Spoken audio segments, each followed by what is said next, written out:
According to the schedule, Sung Jin-Woo is being discharged today. Embarrassed, the nurse shyly asked for his contact information, under the pretext of needing it for follow-up results, and Jin-Woo, thinking they might need to send him test results, agreed to exchange contact details. This morning's news featured a special guest, Baek-Yoon-ho, one of the 7 S-rank hunters in South Korea. The daily life of a hunter outside the dungeon involves constant training. In a demonstration, Baek-Yoon-ho casually punched a large rock, shattering it effortlessly. This display was so routine that his staff didn't even flinch at the explosive sounds coming from the training room daily. Jin-Oh was watching the program, but realizing it was almost time for school, she quickly turned off the TV and left. Even she couldn't believe how much her brother had changed, particularly his height, thinking it might be because he was still growing. Today, Jin-Woo had completed all his tasks except for the daily run, which he decided to do later since he still had points left from leveling up. He carefully allocated these points between speed and intelligence. At that moment, he received a call from his landlord reminding him about the overdue rent.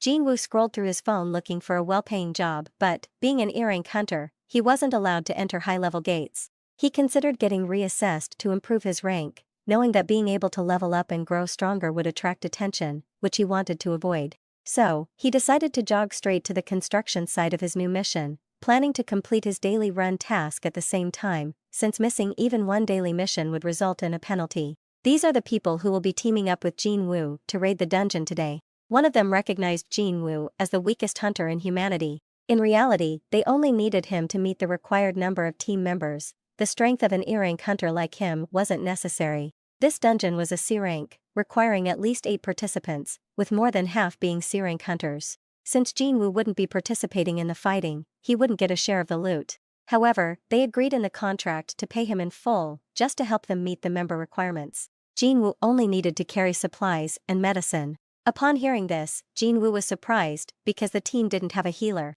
An individual attack team like this found it difficult to recruit a healer, so they had always ventured out without one. Contract even stated that they wouldn't be responsible for any accidents in the dungeon. A flashy young man then introduced himself as Eugene Ho, a 21-year-old D-rank hunter. With his high-end equipment, it was obvious he was a rich kid. He reassured Jin-Woo, saying he would protect him to ensure his first C-rank dungeon experience was safe. Jin-Ho asked Jin-Woo if his gear was heavy and told him not to be too formal since he was younger. The entrance to the dungeon seemed unusually large, causing some doubts about it being a C-rank dungeon, but the association had sent investigators twice to confirm it, so it was deemed correct. The magic power waves leaking from inside determined the dungeon's rank, not the size of the gate. The association would assess it to classify its rank. Dangerous dungeons from B rank and above were only assigned to major guilds. The team had started to venture into the dungeon, but strangely enough, it was pitch dark inside, unlike usual dungeons that were illuminated by glowing stones. The rookie, Eugene Ho, was trying to recall all the concepts from magical stones obtained from defeated monsters to mana ores mined in the dungeon and even the glowing stones used for lighting. They had walked quite a distance without encountering any monsters. Jin-Woo then closed his eyes and sensed a faint sound coming from somewhere. Could it be a type of creature that gathers in the dark and then rushes out when they see light? Jin-Woo shouted out that the monsters were insects, and now everyone was genuinely panicked as the sound grew louder and more intense, but no one knew from which direction the insects would emerge. Jin-Woo focused on listening and discovered that the sound was coming from a hole above them, where an entire swarm of ants was descending. The hunters quickly switched to combat mode, shooting down each one. Jin-Ho stood close to Jin-Woo to protect him. The C-rank leader, who had a provocation skill, attracted the whole swarm towards himself, then divided the team to attack in different directions while protecting the mage, allowing him to gather mana and cast a fire spell that incinerated a large number of the ants. These hunters had been working together for a long time, so they coordinated very well, but for some reason, they didn't have a healer. Jin-Ho tried to make up for his limited capabilities with his equipment. Although the team was performing well, Jin-Woo couldn't shake off a feeling of unease. After clearing out all the monsters, the leader began to distribute the magic stones evenly into 7 portions. He also thanked Jin-Woo for detecting the swarm coming from above. However, upon closer inspection, they noticed that some of the ants had wounds that weren't caused by sword slashes or burns from fire magic. They looked like they had been gnawed on by something. This meant there were other monsters in the dungeon, powerful enough to consider the ants as mere food.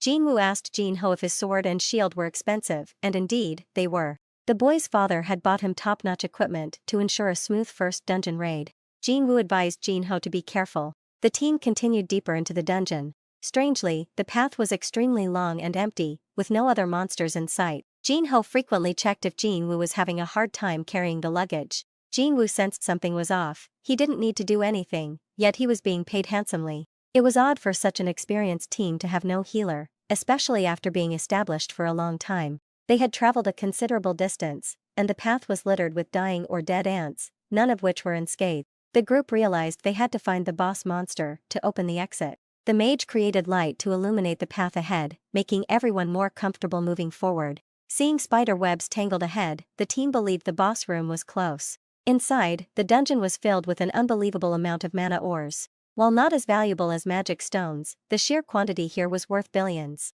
The team leader was ecstatic, thinking that with this much money, his team could become much stronger. He wouldn't have to live in his brother's shadow anymore. Even team members felt awkward mentioning the leader's brother. Jin-Ho asked to see Jin-Woo's contract, because he was well-versed in legal matters. He pointed out that the contract only mentioned not sharing loot dropped by monsters. Since mana ores were mined and not monster loot, Jin-Woo was entitled to a share. The leader agreed with a smile, but mentioned they needed to figure out how to extract the ores first. Since the portal would close after killing the boss, the team had to mine and transport the mana ores before defeating it. The best opportunity to mine was while the boss was asleep. However, they didn't expect so many mana ores, and the transport equipment was left outside the portal. The leader decided to leave 2 members to guard the ores while the rest fetched the equipment. He reassured them that the boss was full and just sleeping, so it wouldn't attack them.